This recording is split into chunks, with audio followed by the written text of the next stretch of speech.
There is seriously nothing more painful than watching a patient, your parents, or someone that you love suffer when you know that you have the solution. It's like having an oxygen mask in your hands, all ready to go, but having to stand there and watch them struggle to breathe. In this episode, I'm getting real honest about how this shows up in my own life, from working with a friend who has severe bloating and simply didn't want to hear it, to my own parents whose health struggles I would just do anything to help them fix. So let's talk about what you do, what you care so much that it really hurts, and how to keep your heart soft without carrying the weight of everyone else's choices. Let's go.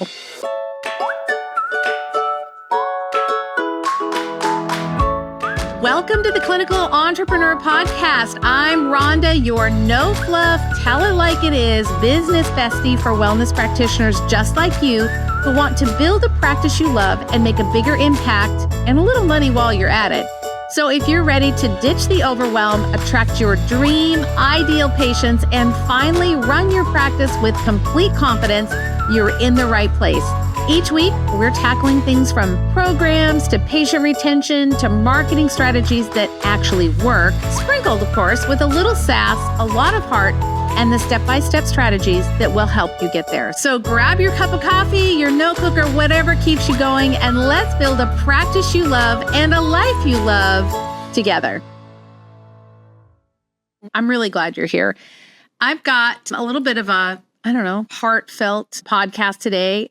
It's just been rolling around in my heart for a little bit. And I thought, well, I'm pretty much an open book. And so I'll tell you what's happening. And this is kind of what's going on. And I think it's relevant, and it's a conversation that we just need to take a minute and acknowledge. I think, it's like the elephant in the room, sort of. And the people that are closest to you, closest to me, so they know what it's like to really want to help someone and then not be able to help them for whatever reason, and we'll talk about that. But knowing that you have to kind of continue to watch someone struggle when that's really not even necessary, like it shouldn't have to be that way. It's just heartbreaking. You have solutions that someone needs and they won't take them. So I think, we're in this because we care, and that's a job hazard. I've always said that.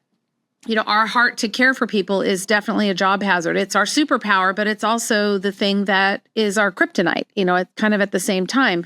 We don't clock out at 5 o'clock. We observe, we watch people. And I don't know about you, but when I'm out and about or, in a busy place, and I can't help it, but I notice people with goiters, or I notice people with a crease in their ear or skin tags. And I think, oh, I can help you. I could help you.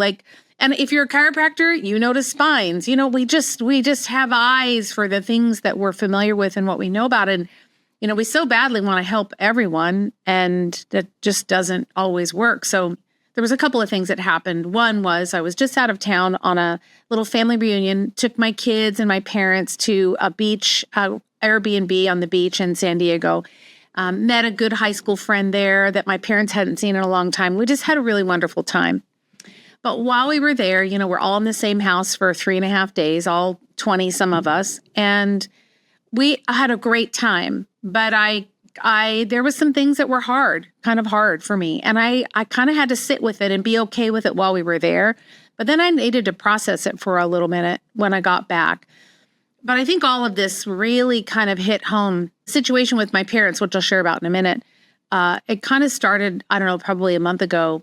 And here in the med spa, you all know that I have a med spa in Seattle, and then I also do my, private naturopathic or work with clients and then patients, and then I also do the business coaching, right?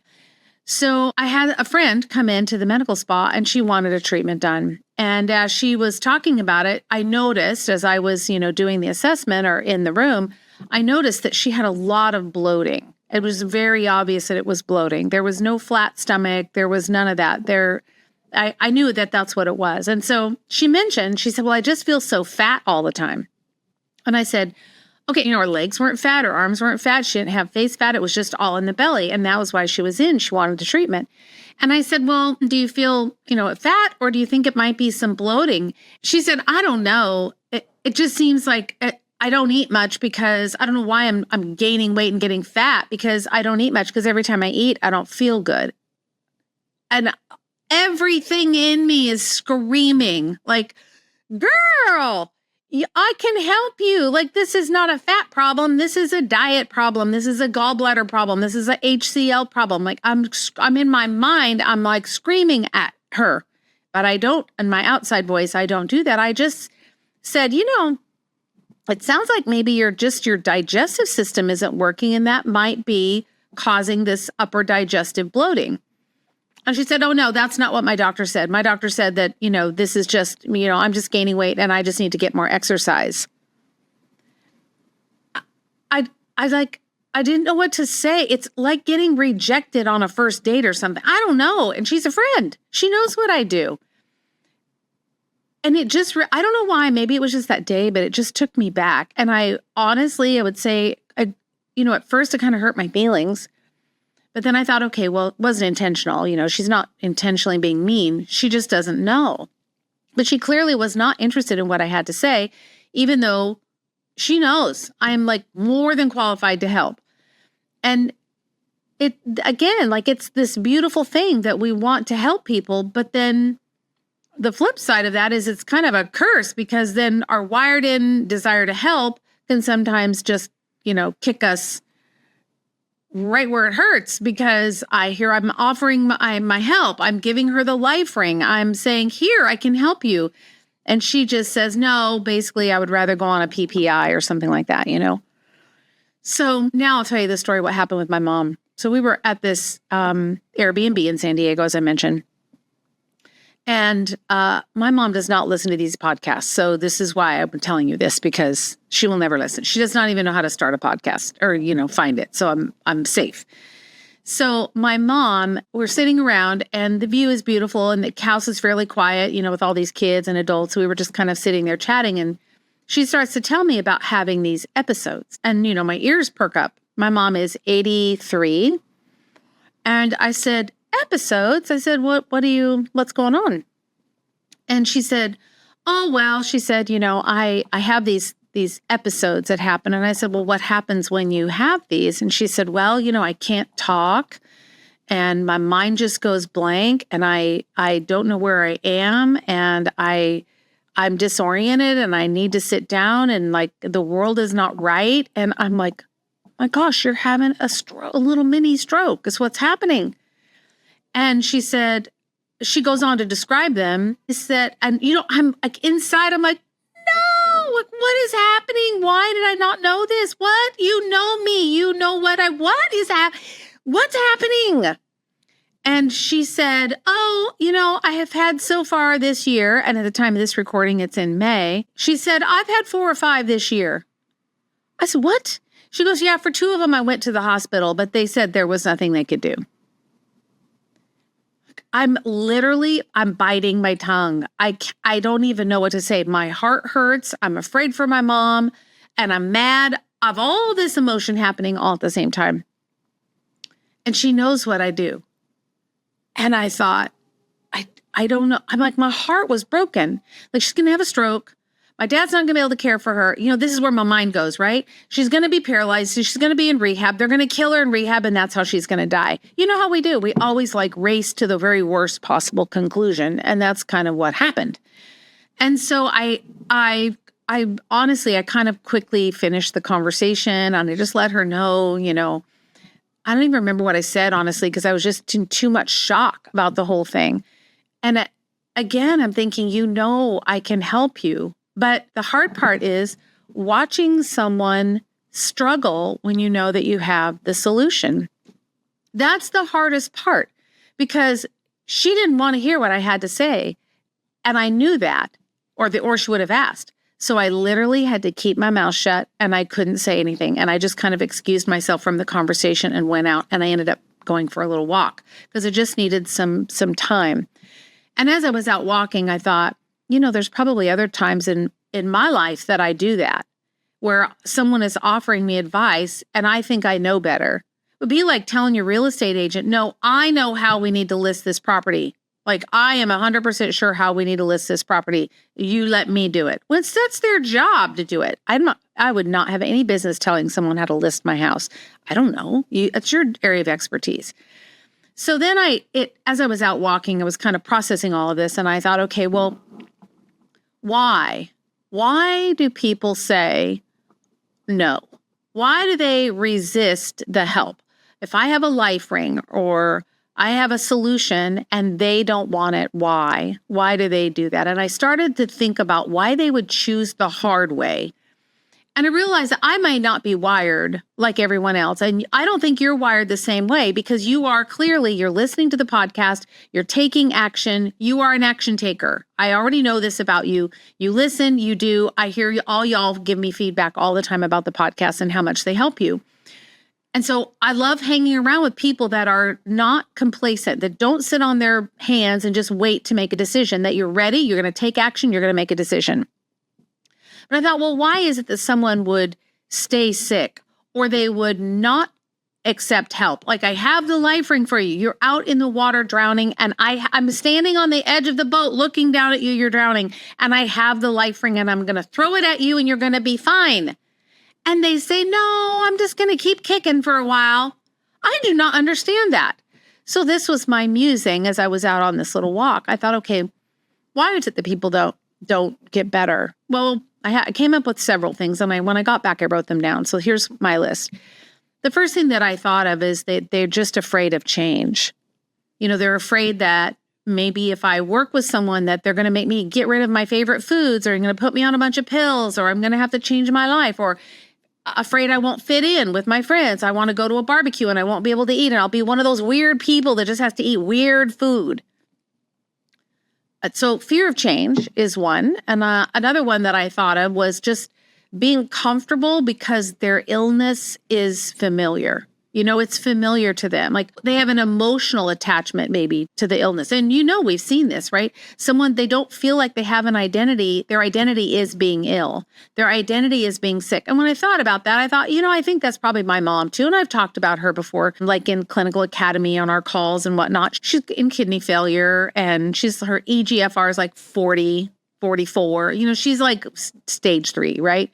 Not dialysis, but she's always hovering right there. So she's always had some health issues. But I think that there's an emotional component for her as well. And then another thing I thought, well, obviously they have more trust in the conventional Western model than they do in an alternative or a wellness model. And fair, that's maybe just their generation. Maybe that's how they're raised, or maybe that's just the environment that they're in.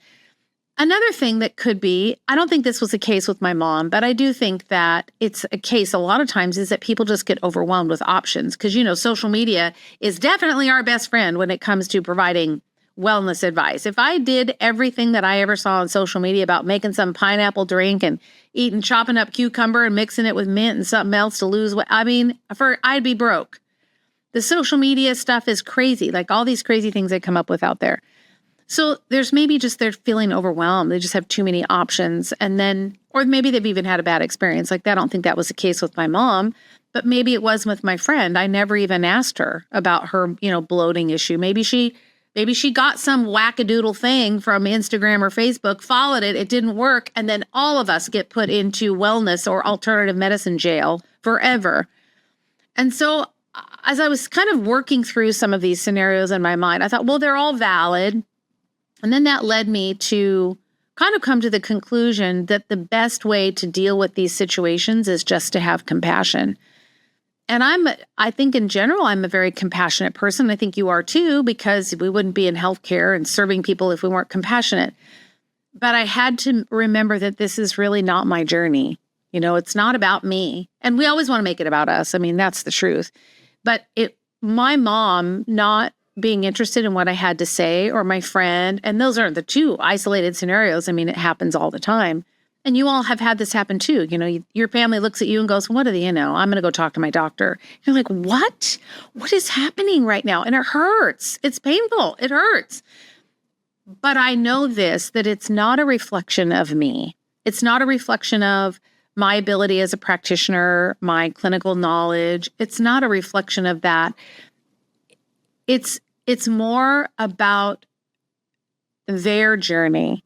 I have to keep in mind that this is their journey, and all they can do is what they can do.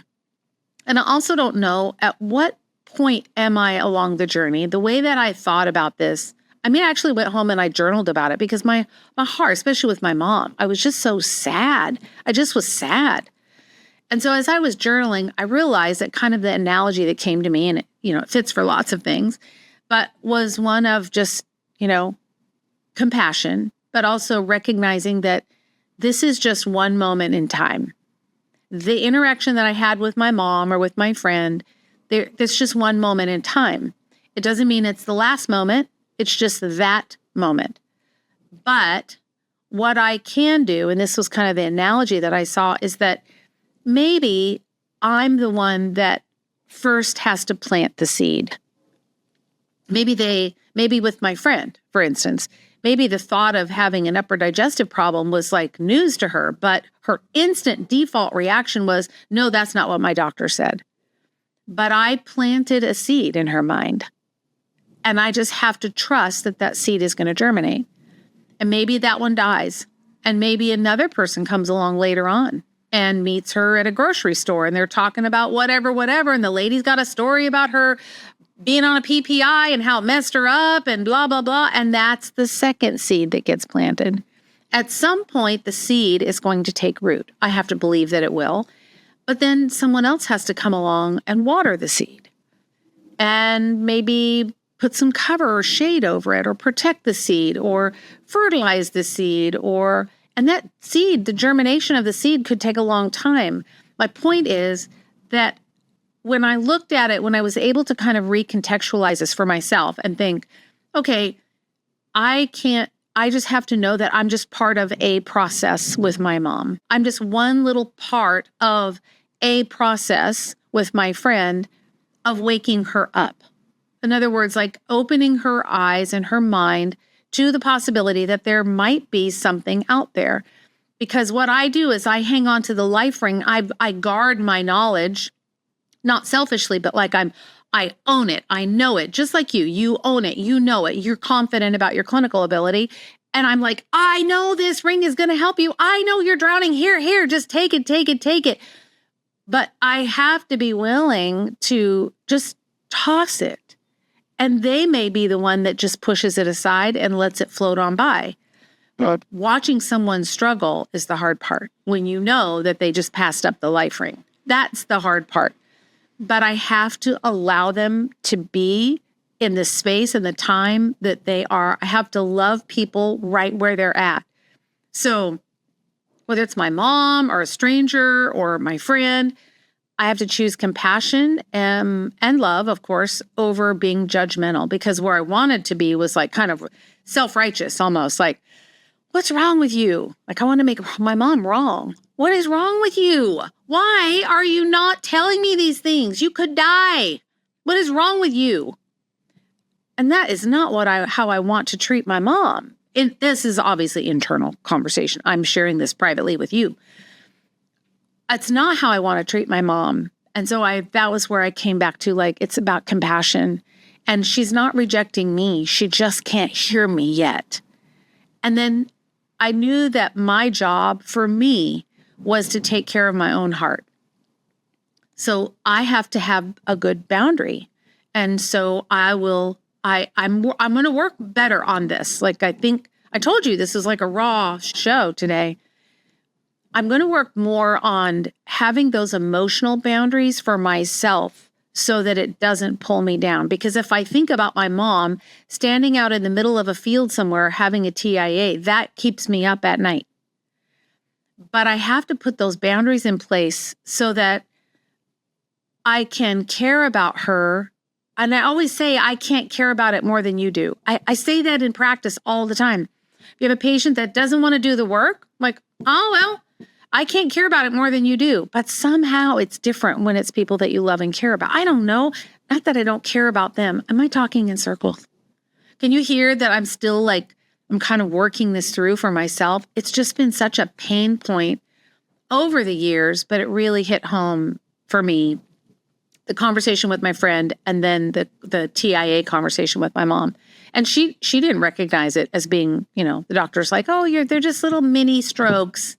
You're fine. Just let us know if they get any worse. That's what they told her, or that's what she said they said. So just remember that, you and I are not bad practitioners because they didn't listen. That doesn't make my knowledge bad or what I have to offer any less than anyone else. Instead, I would propose that it actually makes you a good practitioner because you noticed. You noticed, and you offered a solution. Now, whether that seed, that offer was the water, the sun, the fertilizer, the whatever, whether they took it or not is up to them. But it makes you a good practitioner because you're compassion-led and you wanted to help and you wanted to throw that life ring. You wanted to, it's like you have an oxygen mask, you're holding an oxygen mask and someone else is struggling to breathe. You're like, I got the oxygen mask. You don't have to struggle. I'm right here. But they go, no, I'm fine. They keep struggling. At some point, we just have to love them enough to let them be on their own journey. And sometimes the journey doesn't work out well. I mean, how many people do we know that got the pokey poke and it didn't work out well for them? It didn't work out. I just know that it's not that you and I are doing anything wrong. And it's not that someone's rejecting you or I, the people, the person, the individual. It's just that they're not ready. We don't know where our part is in the whole journey for them. You know, whether you're the seed planter or the waterer or the sun or the fertilizer, you don't know what your job is. But every person that you come in contact with, you are some part of that journey. And they may come to you already as a tree. They may have already sprouted. They drank the Kool-Aid, so to speak, right? They're all into health, natural medicine, alternative things. That's why they're seeing you. So they don't necessarily need the fertilizer. They just need their tree trimmed and pruned and, fixed up a little bit. So regardless of where you are, when people don't want your help, it's not about you. It hurts our heart, but we have to turn that around and hold a lot of compassion for them and know that our role is just to say what we need to say with kindness and love and all heart. And then let it be someone else's job, like the next step. Does that make sense? Like wherever that next step is down the road.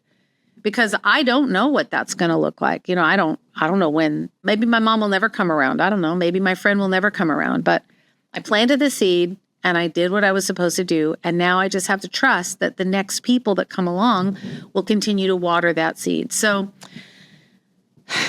thank you so much for the work that you do. You are doing vital work with people, and you're continuing to play an important role in other people's health journey. And that is just incredibly valuable and so important.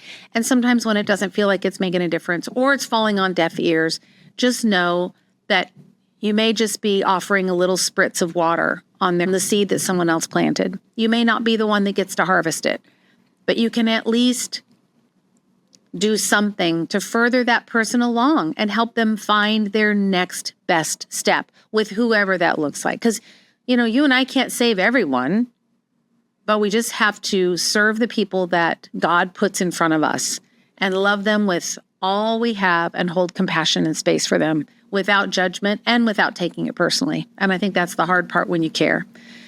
So thanks for being here. I really am so glad you are a part of my world. Even though I can't see you, I can't touch you, I can't be with you in person, I know that you're listening and I know that you're there. And I just want you to know how much I have the highest respect and regard for you. And we are in this together, my friend. We are fixing the world, healing the world, and bringing awareness and helping people live better lives that are more authentic to who they are every single day. And we're doing this together. So thank you for being with me on the journey. I'll see you next week.